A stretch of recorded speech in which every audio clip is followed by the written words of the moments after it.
First and foremost, I just want to acknowledge that this is a very important conference, and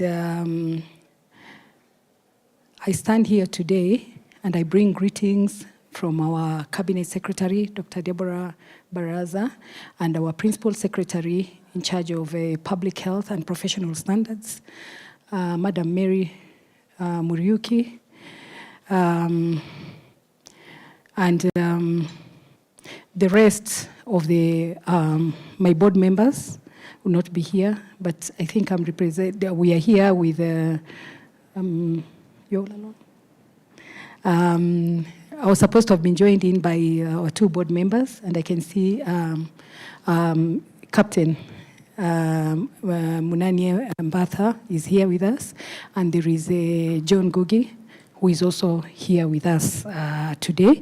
We also have Ministry of Health players, officers who are led by Dr. Toro, who is the head of the division, which deals with drug and substance abuse in the Ministry of Health. I just want to mention that Mr. Kubeabea, I do not take this for granted that we've been invited here to as the main people who are dealing with the public health and tobacco control in our country, and we do not take for granted that you and your staff were able to put together this very important conference that by the end of today, I am sure we would have learned a lot and would come out with more ideas to be able to strengthen the government policies, and so that the Ministry of Health, which is the leader in matters public health, can be able to, with this today's conference, can be able to add value to what the Ministry of Health is already doing, and also input on what the county governments are able to do, because health is a devolved function. Today here, as we are gathered, I would want to acknowledge the presence of multi-agency team, and more so, KRA Deputy Commissioner in charge of domestic taxes, and your team, and the civil society, the international guests who are here, all the invited guests, ladies and gentlemen.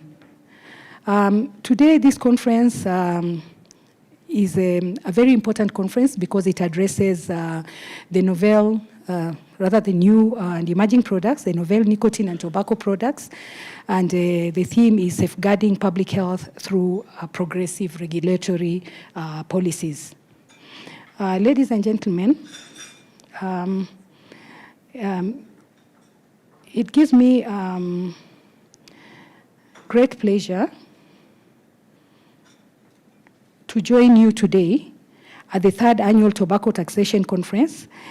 This gathering signifies our collective commitment to addressing one of the most pressing public health challenges of our time, that is tobacco use. In this space, the tobacco space, we have several key players. We have the Ministry of Health, together with the Tobacco Control Board. We have the civil society. We have the industry player as a key player in this. Otherwise, we would not be here today discussing tobacco and tobacco products. And we also have the multi-agency teams of the government that we work together very, very closely to make sure that the Ministry of Health, as mandated in the Tobacco Control Act, to regulate and control tobacco and its products in our nation, to make sure that there is a balance between the traders, the manufacturers, the traders, and also the public health of our people. And that is the key, the public health of our people in this country. As we all know, tobacco consumption is not just a personal choice. It has profound implications for our healthcare systems, economies, and communities. In Kenya, the statistics are alarming. 9% of Kenyans are currently using tobacco and nicotine products as per the National Status Report on Tobacco Use in Kenya in 2022. This contributes significantly to the burden of non-communicable diseases and accounts for a staggering number of preventable deaths.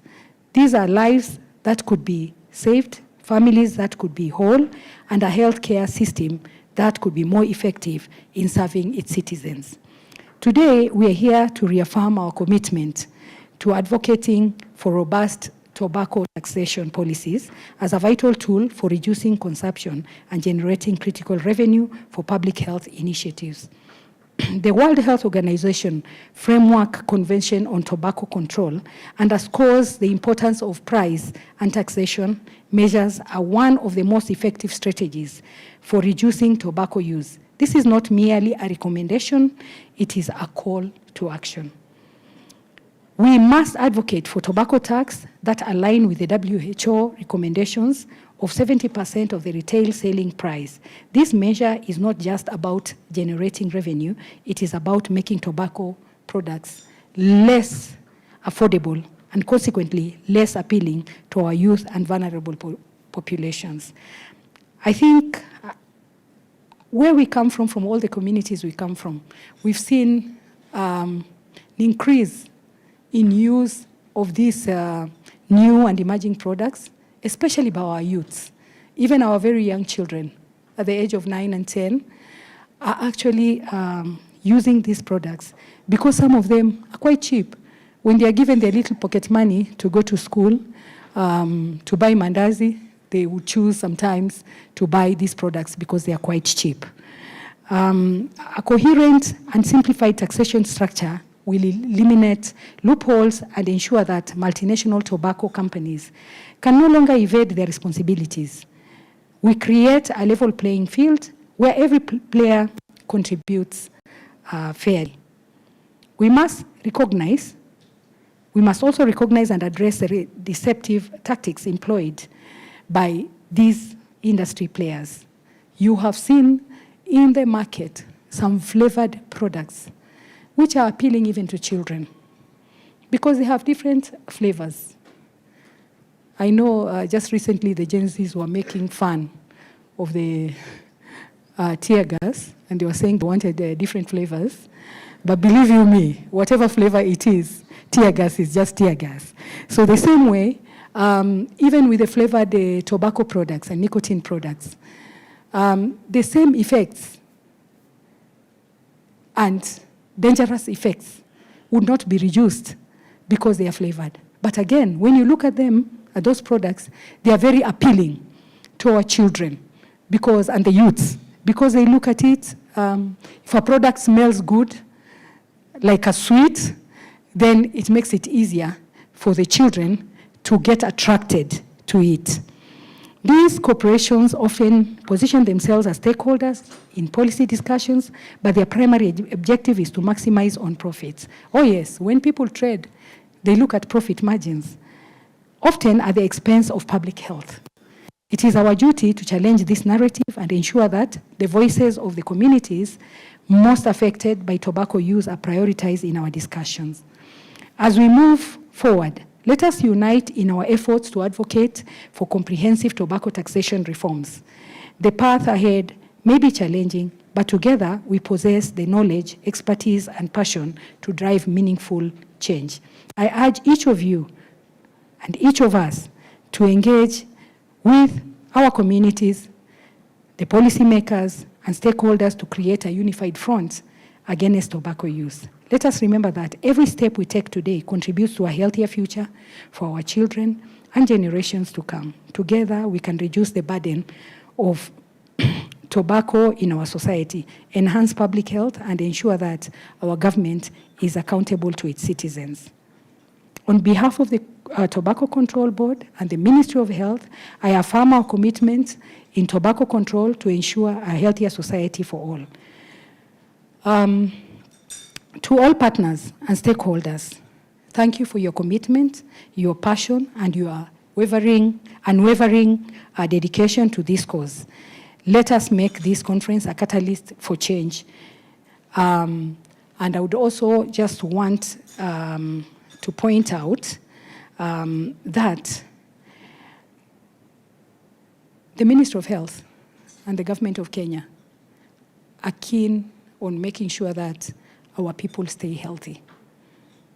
And we will work together with the county governments to make sure that sensitization programs and information is out there at the county and the sub-county levels. With these remarks, I then open this conference. I officially open this conference. I want to thank you, and may God bless Kenya and keep our people healthy. Thank you very much.